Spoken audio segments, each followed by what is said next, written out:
Two claps. Ready? Hey, welcome to the Coach John Beam Ready podcast. I got my special guest, CJ Anderson. CJ, what's up, baby? Two claps. Ready?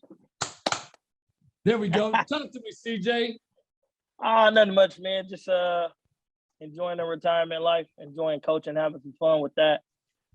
Just got out of a meeting, really coaching up our two new head coaches at the lower levels, at the JV and freshman level, just trying to get them familiarity with the offense, and hopefully we have a better outing freshman level. We'd have a better outing as a program in general, but definitely a better outing with our freshman coaches than we had a year ago. Well, I want to let everybody know CJ was a Super Bowl champion. You played in 3 Super Bowls, correct? Yes, sir.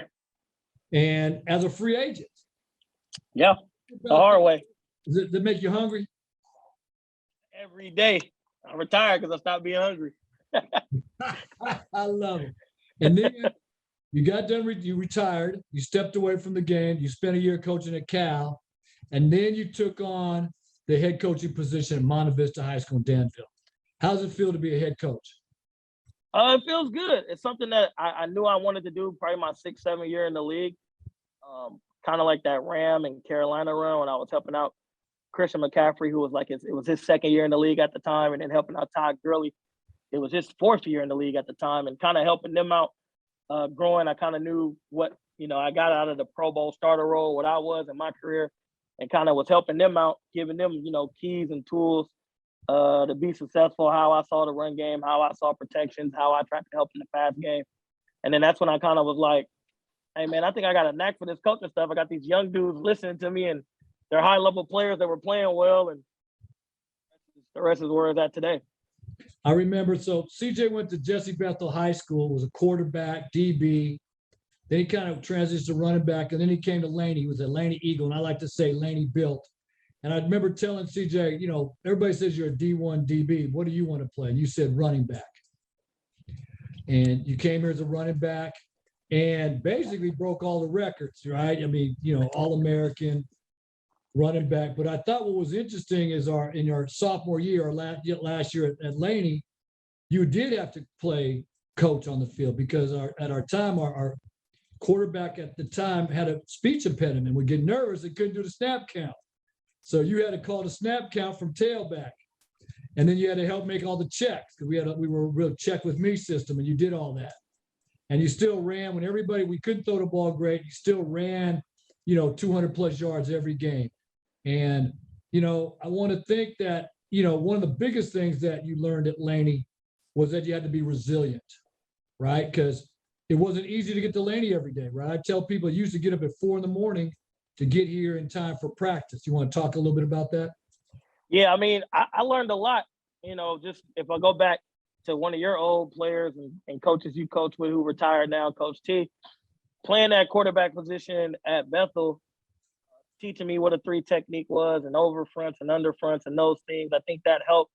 And then when I got to Laney, I always talk about my freshman year because I felt like I was better than Tyrone and Brandon, but you sat me. And you had good reasons for it. I had some fumbling issues. I had some dancing issues. I wasn't putting my foot in the ground and going. I wasn't running physical enough. And then going into that sophomore year, I just remember you gave us 2 options on weights. And I couldn't do weights in the afternoon because Bus and Bart don't run back to Vallejo mid-evening. Times where you were doing where we were doing weights and on the field stuff. So I used to, get my grandma up at 4 a.m. to get to the bus stop by 4:30. By 5 o'clock, I'm on the first BART train to Oakland from Richmond. And then, 5:45, I'm right there. And I'm at weight 6 a.m. every day. In the morning, that's right. And the resilience and obviously I've seen Last Chance U, and it's crazy. Some of these parents up here with some of our kids who might have to go JUCO, they talk about that. Like, I've seen Last Chance U. I saw those kids at Laney. I want to cry for those kids. And I tell them, I was one of those kids. I didn't have it as bad as others. I didn't have to sleep in my car and none of those things. I didn't have a car. But it is a grind and it is resilient. And, learning the protections and learning the calls. I think that's just from not only your teaching, but the teachings of other coaches that was there on when we see this look, this is the best play to get into. And when we see this, this is the best play to get into. And at the time, it was, I'm the ultimate competitor and want to win. So if that's going to be the best for us to win, then I need to pay attention as much as the QB is so I can put us in the right position. And that kind of carried me throughout, Cal and then throughout my time with Peyton and then Denver and then LA and then finishing Detroit. So I talk to people all the time, when you came in as a freshman, you couldn't make those 300s, and then you talked too much, and then you fumbled. And I told everybody after, at the bowl game, I sat you. In fact, the running back coach tried to defend you when I sat you because you fumbled when you jumped. Yep. I told you never leave your feet, right? I told Coach Turner, I said, I don't know if CJ's going to come back because I hurt his feelings probably. We'll see if he's got thick skin. But when you came back, and then you came back at 6 a.m., and then you start running them 300s and got rid of those chickmunk cheeks, I knew it was going to be golden. Now, I tell everybody this. I didn't know that you were going to be an NFL star. I didn't know anything, but I knew you'd be a really good running back and a Division I running back. And then what I told everybody that you struggled in school, but then you came here and you started to embrace school. And then you ended up going to Cal, the #1 public institution in the world, and you graduated from there. But I think it goes back to your resilience, right? Is that, it's easy to quit. It's easy to go a different direction when the hurdle's in front of you, when there's an obstacle. But if we can learn to overcome those obstacles, the world's at our feet. And you're a prime example of it, right? You didn't, I tell everybody this, you didn't start at Cal. I thought you should have started. I think you did. There was some reason probably why you didn't. But every time you got the ball, you scored. I'm like, duh, if he scores every time and he's not fumbling, we got to think about this, right?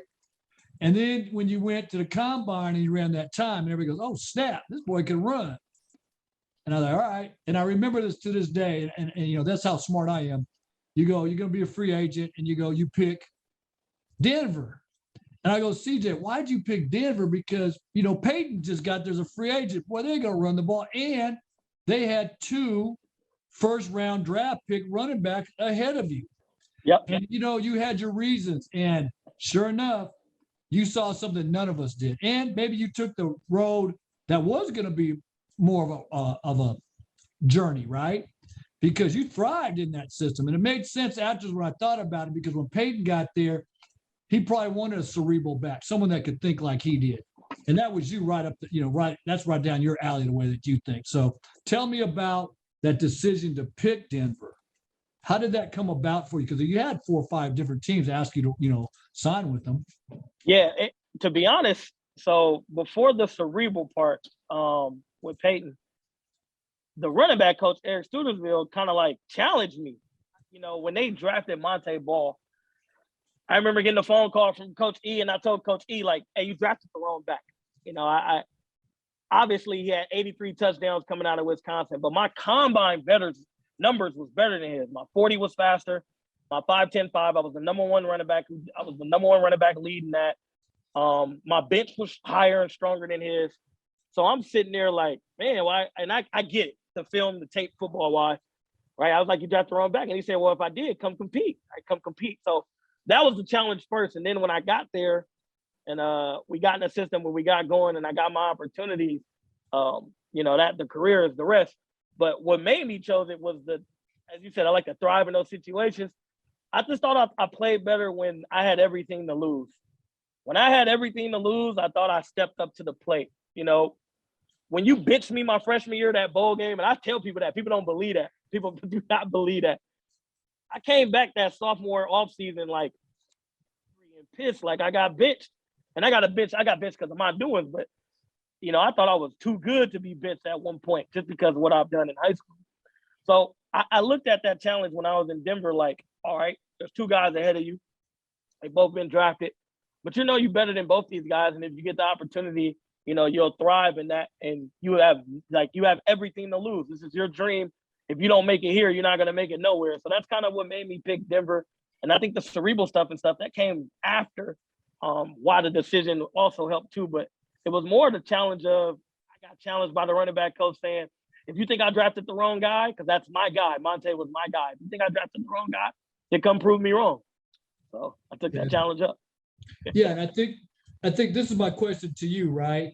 So all your life, other than maybe at Bethel, when you walked on that field at Bethel, you were the best athlete. But even here, right, you had some competition, and then obviously at Cal and at Denver, you've always risen above, right? You've taken that challenge, like you said, it drove you. What do you think about the college portal now with everybody transferring all the time? You think people are afraid of challenges now, so they go try to find, the field is greener than the next pasture sort of thing, right? Versus staying there and battling for the job. What do you think about that now? I think it's a mixture. I think a lot of these kids don't know what their goals was. I think some of it is I don't want to compete in challenge. I want to play right away. You see some people, like I have no problem with the grad transfers. If you play 4 years, finish and grad transfer, I have no problem with that. I'm seeing kids into the transfer portal that's like, I have 3 years of eligibility, 2 years of eligibility. And I had to sit and wait my turn. I think some of these kids miss that part. I think, and they also don't do their full research and what their goals was. Like me, I knew my goals was I want to play in the National Football League.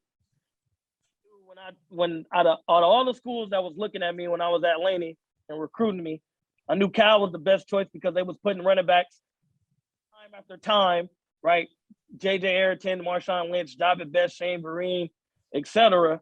They were putting people first, second round picks in the National Football League. So that's what I wanted to do. And I know if I stick with this coach, even though, I had some mistakes and I had some mishaps, I had to wait my turn, my goals would eventually be completed. I think these kids these days, because they are the man so early and it gets notified because of social media, them sitting and being patient and waiting and grinding it out. That's something that they don't want to do all the time. And then I think the second part is just the way the game's changing. You've been at Laney for X amount of years. You was at Skyline for X amount of years. You got coaches who leave, so they follow coaches that they've been recruited or been close with. So I think it's a mixture of both, but it definitely has to do with some lack of competitive because I never looked at a dude and said, this dude better than me, I can't get on the field at all. I've never said that. I'm not saying these kids do, but I've never said that to the point where I'm like, I'm not going to play because this dude is really better than me. I just kept grinding and kept working. I just think these kids are missing some of that. So you're from Vallejo, you're from the Crest, right? For people that don't understand, that's a hard part of Vallejo, It's not easy. Now you're coaching at Monte Vista, in Danville, in Alamo, very affluent area. How's your coaching style working in your makeup of who you are, working with these young men that are coming from a way more privileged life? How's that been for you for a year? I thought it went well year one. I think I try to compare it to them as when I had my first team meeting with parents and kids. I told them, your parents worked very, very hard to put you guys in the position that you're in, where you can have Sweet 16s and prom night is like special. There's food on the table. You live in these nice homes. Your parents worked really hard. And then I backdoor that with the parents. Parents, I'm old school like you guys, very disciplined. I was coached by hard coaches, so I'm gonna be a front known hard coach. I'm gonna wrap my arm around them when I need to. But I'm going to be a front-nosed hard coach, and I'm going to instill that hard work that you guys did to put you in the position that you're in today. And I think once I said that in the first team meeting, and then I was consistently with that, I got the parents to back me up on my side. So now you got parents saying, hey, even though we spoil our children, you do a good job by keeping them sane and keeping them, keeping that perspective of what hard work means, because the parents do remind their kids, like, I did work extremely hard to become that doctor or a lawyer, and we're living in this house in Black Hawk and et cetera. So I think that's kind of how we connected. I connected with the parents first to push down to the kids. And then kind of my story, letting them know they know about the Laneys and the 6 in the mornings, the 4 in the mornings getting up. They know about my time being undrafted, academically struggling. They know about, those kids know about my story, transparency, and where I came today. And I think that's another way we relate too. But the hard-nosed coaching, I think I got it by relating to the parents first, letting them know how hard they work to put them in the position that they're in today. I'm just doing the same thing for their kids. Yeah, when I first started Skyline in 1982, right, I drove up there in a 1979 Camaro Berlinetta, right? I had a Camaro 79. And we go to the first scrimmage, we had to drive ourselves. And I had the worst car. And it's, I got a 79. It's a bucket compared to it. And it's only, 3 years old. Right. Fast forward later, right? And I'm at Skyline and no one has a car but me, right? They're all on the bus because the demographics change, right? And so, when you come out the mud, sometimes it's more rewarding, right? I want to talk about it Super Bowl week. You went to 3 Super Bowls. You went as kind of the young guy in the backfield, then you went as the guy that made it happen with Peyton. Even though it was Peyton's year, and then you came off the couch with LA to help them make that run. You had an incredible last 4 games to get you guys to the Super Bowl. Tell me about right now. You're Joe Mixon, right? You're getting ready to go your first Super Bowl. What would you tell Joe Mixon right now as he gets ready for this game? Well, the good thing is it's in LA. That's the best thing. First Super Bowl was in New York. I'd never been to New York. Those first 2 nights that they're in LA right now, those first 2 nights that you have off, I explored New York. It wasn't about winning the championship. It wasn't as important to me. I ain't gonna say it wasn't as important, but it wasn't as a high priority than it was seeing the Statue of Liberty and, taking the subway for the first time. I never been to New York. So the good thing I would tell Joe that it's in LA and you've been to LA plenty of times. There's nothing in downtown LA you need to see or you need to be around. Another thing I would tell him is you're going to, he's been averaging 18 to 20 carries a game. You're going to get the carries and get the touches. So the fact that he knows that going in, different than my first Super Bowl, the fact that he knows that going in, he has to treat it like a business trip and like another game week. And that's what I told him for my second Super Bowl. I was back home. I didn't have to go to the Super Bowl experience in San Francisco. There was nothing in San Francisco I wanted to go see. Like, I've been to Alcatraz as a kid. I've seen the pier, been on the pier plenty of times. So I think that setting helped a lot going in, and I think that's what's going to help Joe Mixon. The fact that he's been in LA, he's been in downtown LA, whether he's trained or partied or had fun in the off season out there. He's seen the beaches. He knows the weather. So he has no problem with that. And then my third Super Bowl, I was in Atlanta, but I was a vet. So it was all about a business trip and trying to win the second ring there. We just came up short. But that's what I would tell Joe Mixon now. You don't have to experience the Super Bowl experience on your first 2 nights out just because you know what LA has to offer already. You know everything about what LA gives you. You know the restaurants, the foods. Like, you have nothing else to do but go play football and win a football game. So what do you think? Again, let's talk to Joe Mixon, right? Because, His head coach actually started coaching with me, right? So I was his master teacher, he was my student teacher. I gave him his first job, and then he became a head coach out at Freedom, where he played Coach Joe. So you're talking to Joe right now. Is that game this Sunday the biggest game he's ever played? How do you prepare? What mentally do you do to get ready the night before the game? Well, I would tell Joe to stick to his routine. I mean, my routine, I read over we got the script real early. I read over the script. I went over every play of my assignment on every play like I did 20 games previous. Whatever Joe's routine was Saturday nights, whether that was go get dinner with the family, sitting in a hotel watching, obviously there's no college football, but sitting in a hotel watching basketball games, whatever that Saturday routine that he was used to doing when he was in a hotel on an away game or if he was at home in Cincinnati, I would tell him to stick to that routine so the game feels normal. This is the biggest game of his life up to this point. And, I was blessed to play in 3. Some others was blessed to play in others. And like a guy like DeMarcus Ware was only blessed to play in 1. You might not get another opportunity. So you want to take advantage of it as much as you possibly can.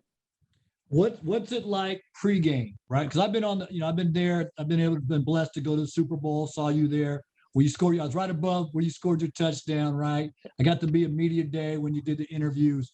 Yep. But, you go pregame is long, right? Do you get to stadium early? You got that long, drawn out, even the national anthem seems longer, you know what I mean? And then there's halftime. Halftime is definitely longer, right? So what are you doing to keep your body, your mind focused during that time? Or is it hard? Or is it just, hey, it's a game? Because, as a spectator, I'm definitely, my eyes are going on, my ADD's kicking in. I'm looking all over. But as a player, is it easy to stay focused because it is the biggest game for you? I think the pregame is the hardest. The halftime is the easiest because you're just in there longer and your coaches are talking and you're making more adjustments. I mean, think of you as a coach. Think if you had 15 or 20 more extra minutes to talk to your players at halftime to make adjustments. So the halftime part is easy. I think the pregame is a little harder. A lot of celebrities, right? A lot of people around. A lot of people want to shake your hand. You want to have fun with it. Obviously, if you can listen to the music in the stadium, if that gets you going, if that gets you jumping around, you want to do those things. You kind of want to try to stay away from the sidelines and stay towards the middle of the field, or in between the lines as much as possible because there's way more people on the field than it is at a regular home or away game from what you're used to seeing. So the pregame that I would tell him is try to stay in between the lines as much as possible. Don't try to veer off to the sideline too much to meet other people because it will take your focus away from the daily routine that you're used to doing every game day. That will take away because there's a lot more people on that sideline on those white lines than it's been at any of your games. The halftime part, though, that part is easy because you're making adjustments and you're still talking football for an extra 15, 20 minutes. I know as a coach, when we play for the national championship game or, the state championship, there's just too many people. You got to do too many interviews. You know what I mean? And me, I like to be in and out. So you got the interview before the game, interview at halftime. Like, oh my God, I want to go with my team. I got time for this, right? Like shit. And then I'm an old guy, right? I gotta go pee. It's halftime. I got my halftime routine. I gotta go. I got time for this. So they gotta do this interview, But let me ask you this, and I don't know this. Do you know Joe Mixon? Have you guys had a chance to talk at all over the time? I mean, coming from this Bay Area. I haven't reached out to him today. In general during these last few years. The last few years, yes, I do know Joe. Came to one of my camps. I went to one of his camps. I was gonna reach out to him tomorrow because I know what tomorrow is gonna be like on a Super Bowl schedule. But through the years, I have reached out to him. I mean, we got the same agent. Peter Schaefer is his agent. Peter Schaefer was my agent. So we spent a lot of time together in the off season, chopping it up and talking. And it's good to see him mature and grow. I met Joe when he was young, at Oklahoma when he had the incident with the girl. Correct. Who I think was the N-word or spit in his face. Yeah.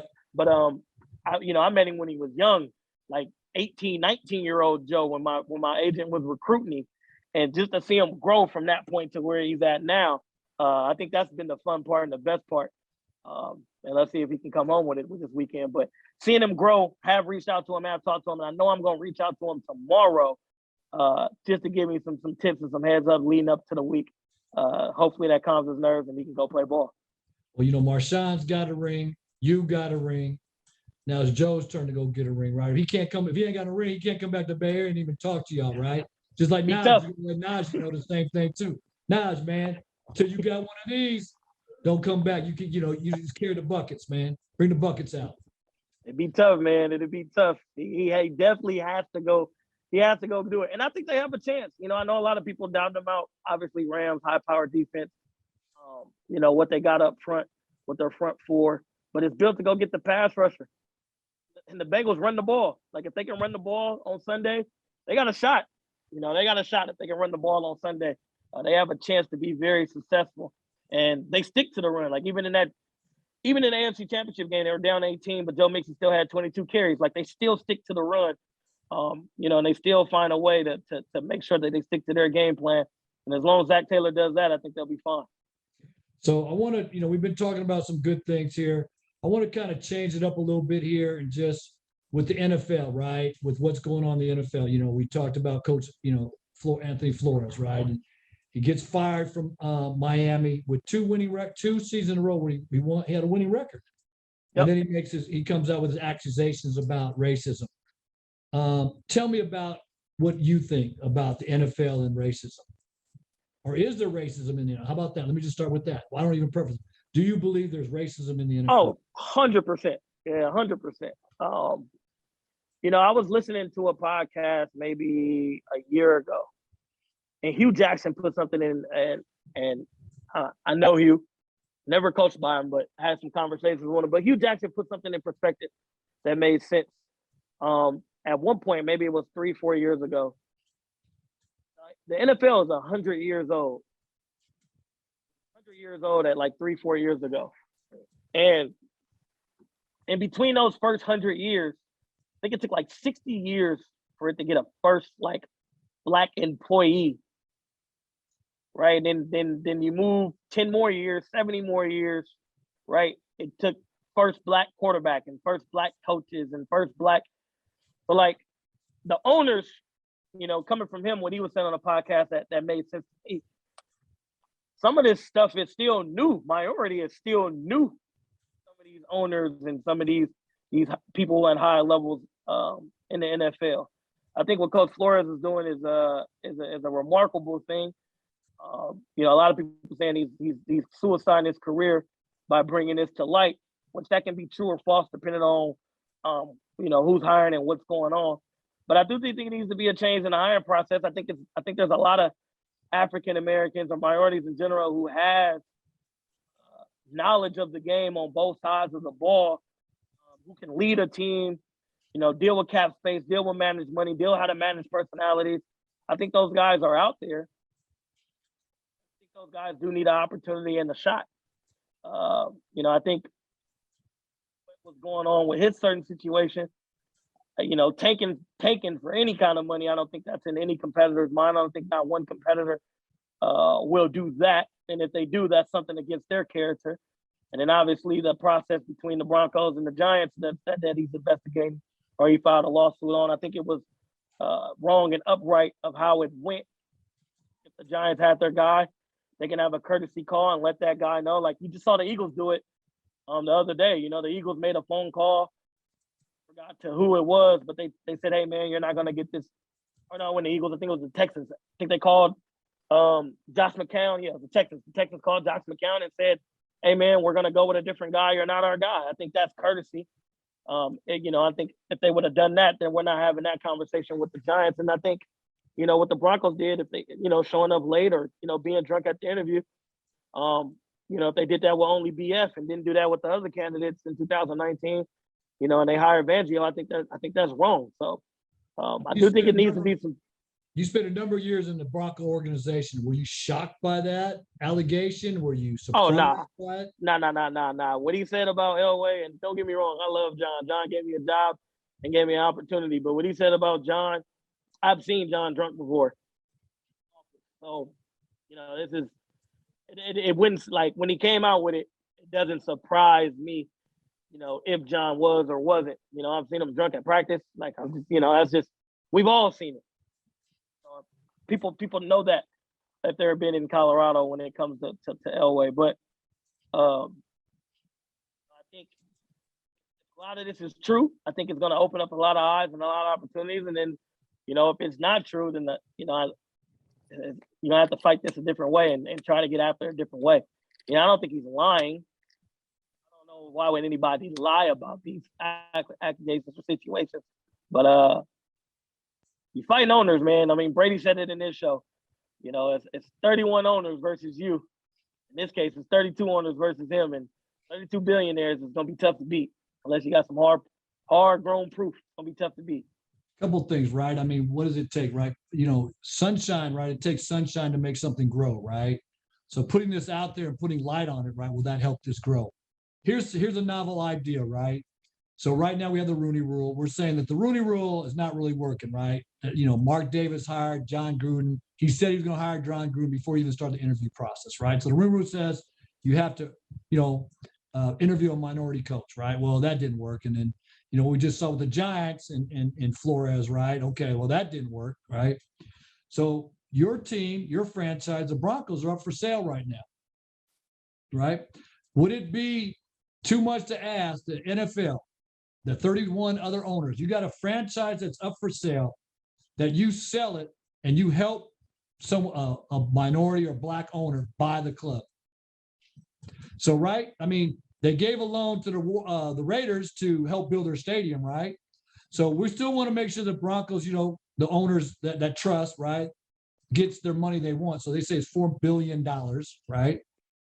So we get a minority owner that puts together, or maybe help put them together, and we'll actually loan them the money so they can buy it. Would that be a way to start it? Because it, you know, like if you get a Black owner or a minority owner, it could be a Latino, right? would that be a way to start the process to really open up the NFL in your mind, in your opinion? Yes and no. I mean, the Jags have a Pakistani owner, and too much. There's a lot in his organization that he deals with, and he does a good job. Obviously, they're not winning football games, but as far as like diversity and bringing people in and those things, he does a good job there. But I don't think that opened like, does he sit at the same tables as Jerry Jones and Robert Kraft? You know, you got to look at the owners who've been the meat of the NFL, if that makes sense. Yeah. And I don't know if minority owner jumps into Denver, meets that. I think it does. I think it helps because Denver is an old like AFL team, and you know, if you go back in the day, yeah, like it's a franchise. It's a historic franchise for sure. So I do think it helps. Where he has to say so right away. You should. Will they help him? I don't know. I think there's some yes and no to it. You know, and then also think, you know, like when you were Amir's class, I just want to get you thinking. Start a conversation, right? That's my dude. Hey, so all right. So here's an ad. Like we talked about Josh McCown for the quarterback was going to be offered the head coaching job at Texas, right? He's never coached. Ever.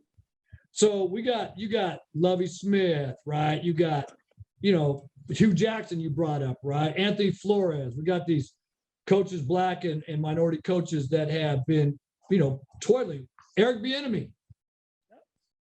And we don't even look at them first before we bring a white. Well, Josh McCown, right? And that says a lot.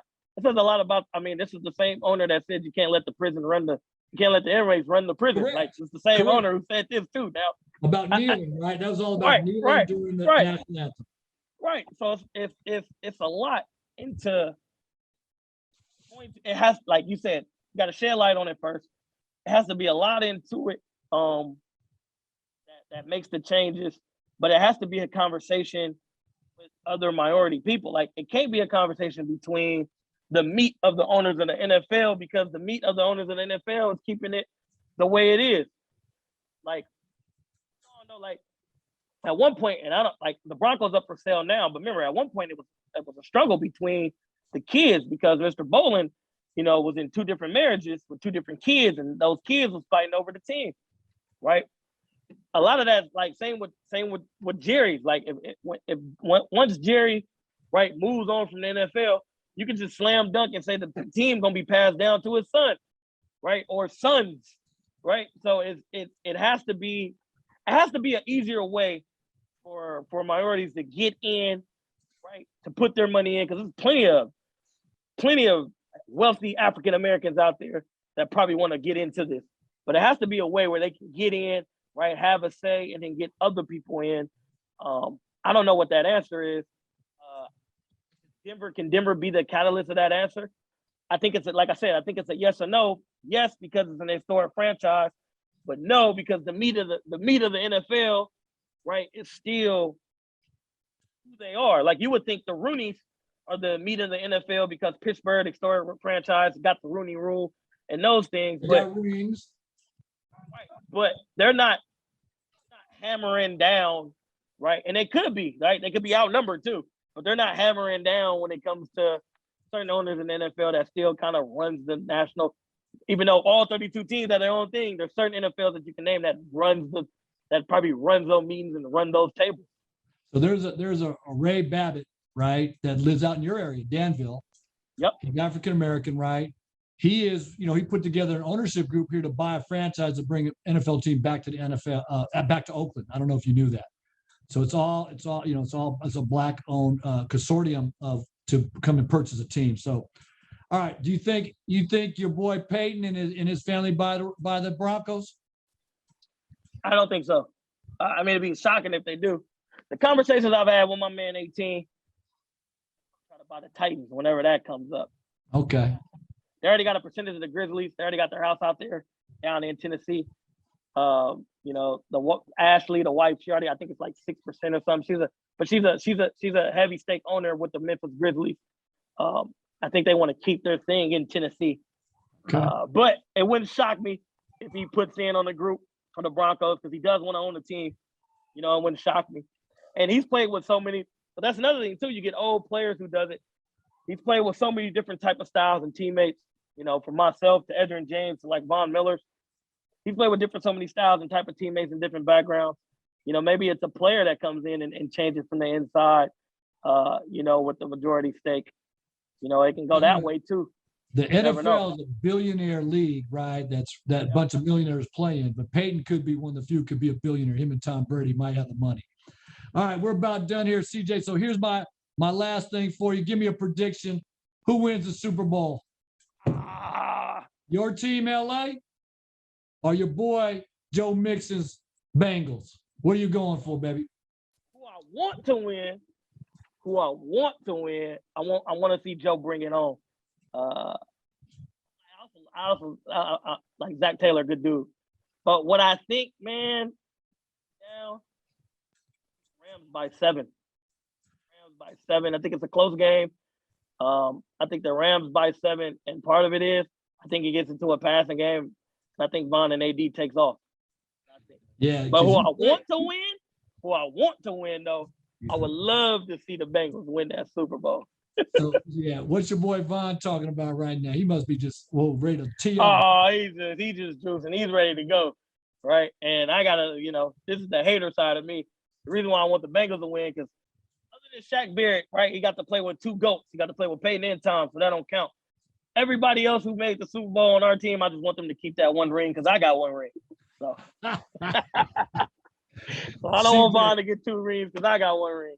I appreciate you. I'll see you down in LA. I'll be there Thursday. I think you're going Thursday as well. Tomorrow. You're going tomorrow? Wednesday night. Oh yeah, you're going early. I'll be there Thursday. So we'll hook up down there, have some fun, talk a little bit of business, right? Talk some story. Hey everybody, this is Coach John Beam with the Ready podcast with Super Bowl champion CJ Anderson, out of the mud, Laney built, baby. Here we go. 2 claps. Ready? CJ, I love you, man. I look forward to seeing you soon. Thanks for watching. And don't forget to comment and to like. And please subscribe. 2 claps. Ready?